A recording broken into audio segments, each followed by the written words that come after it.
School leader. If you remember last week, I was speaking to you from outside my home, and this week I'm speaking to you inside the sanctuary, which is my church home. So remember, we're in that unit that's entitled Welcome Home, Connecting and Engaging People in Your Church. We're in week 2 of that unit. It's entitled Open Arms, and the passage is out of James chapter 2, verses 1 through 10. And the point is, welcoming others goes beyond a friendly handshake. You know, the point of this lesson actually brings up a lot of conversation in our church because about a year or so ago, we quit doing the welcome time. Okay, that's the time when everybody goes around and shakes hands. Here's what we noticed. Most people, no, not all people, but most people stood there and shook hands with people whom they just got out of Sunday school with, whom they just had conversations with, just a few minutes before, people they've already spoken to even before service. Now, there were a few that did go out of their way and look for guests. We've also noticed studies by Tom Rainer that indicate that of all the things that happen in a church, that welcome time really makes guests feel unwelcome because they are singled out. Now, on the flip side, I know of a recent church guest who indicated to a friend of his that he enjoyed this other church that they went to because they had a welcome time. So I know it comes and goes, and there's arguments for and against. But all that to say, being a welcome church does go beyond just giving a friendly handshake. Josh Hunt, one of my favorite Sunday school guru kind of people, he has a saying that people aren't looking for a friendly church, people are looking for friends.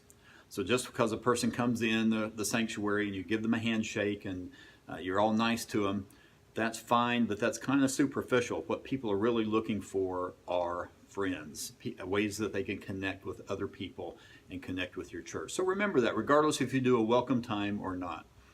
Now, this week has been a very busy week for me. I'm going to be preaching this Sunday, and haven't had a lot of time to do Sunday school prep yet, so I'll probably be one of those Saturday night people as well. I should have gotten somebody else to do my Sunday school lesson, but I didn't.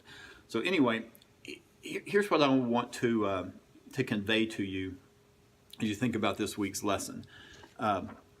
In James chapter 2, James talks about welcoming the person that's dressed nicely, that has the gold rings on, and then treating the poor person in shabby clothes differently and have them sit on the floor in the back or whatever. And those of us who have been in church for a while, we know that passage. We've talked about that quite a bit.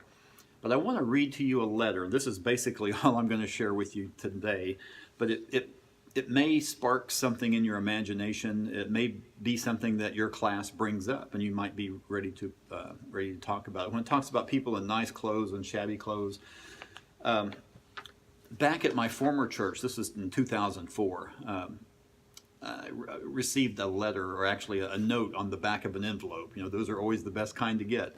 And it had a question on it. So I just want to read you my response, because the person actually gave their name and address, which is good. It wasn't just a criticism. We hate getting those things, criticisms with, we don't know who they are, anonymous. And so I wrote this person. It wasn't a church member. It wasn't a person that I knew. But anyway, this person had asked about certain things. So let me just read you my response, and you'll get it from there. It says, "Thank you for writing a question on the back of your offering envelope that has been a topic of a newspaper article and the subject of recent letters to the editor. It's always exciting to know what concerns folks have." Let me just stop right there and say, my previous church was in a retirement community, so the average age was older. Okay, so just keep that in mind as well. Plus, this really had been the subject of the local paper, letters to the editor and all that. So keep all that in mind. Okay, I continue. "You asked about our congregation's position on the casualness of one's appearance at church. We don't have a formal position on this matter, but I believe that if one looks around the auditorium on any given Sunday, a person will note that most attenders have on nice clothes. There are some, however, that do not. As a staff, our thought is that people should be welcomed into church regardless of their clothing, providing that it's decent. We certainly wouldn't suggest anyone come to the sanctuary wearing a bikini. However, if one's wearing jeans and a t-shirt, Why shouldn't they be welcome? There are some in our church who honestly don't own any better clothes than that. And this brings up the issue of subjectivity. Apparel considered church clothes by one may not be nice enough for another. Do men have to have ties? What about pants on women? Another concern would be price and style. Which is more acceptable, a man wearing a pair of khakis and a polo shirt, or a man wearing a 30-year-old $3 jacket and tie recently purchased from Salvation Army? With so many subjective topics, we feel these issues are best left for God's conviction through an individual's conscience.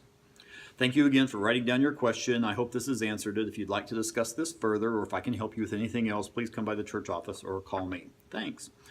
And I never heard anything.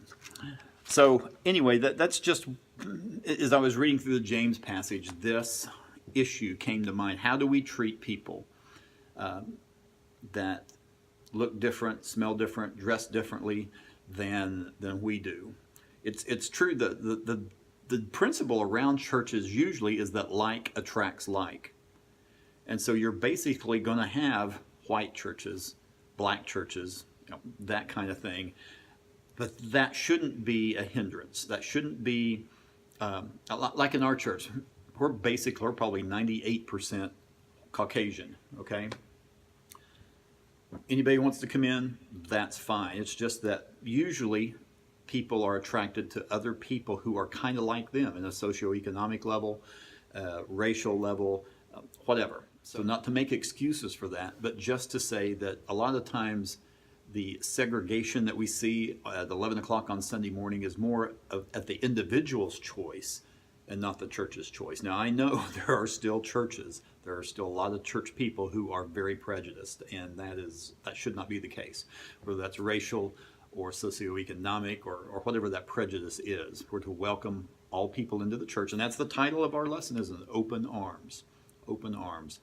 So talk about that in your class. How can your church better be a church that's known for being open arms? I know here's another story that just came to mind. When I was a child growing up in Kansas, we were a member of a Baptist church, and they were located on 30th Street. And they had a bus ministry, as most churches did in the 60s and 70s. And they decided in a business meeting one time that the bus ministry would not go any further south than 17th Street. And basically that was so they wouldn't be picking up all those ragamuffin children, that didn't know how to act in church. Well, where else are they going to learn how to act in church except in church?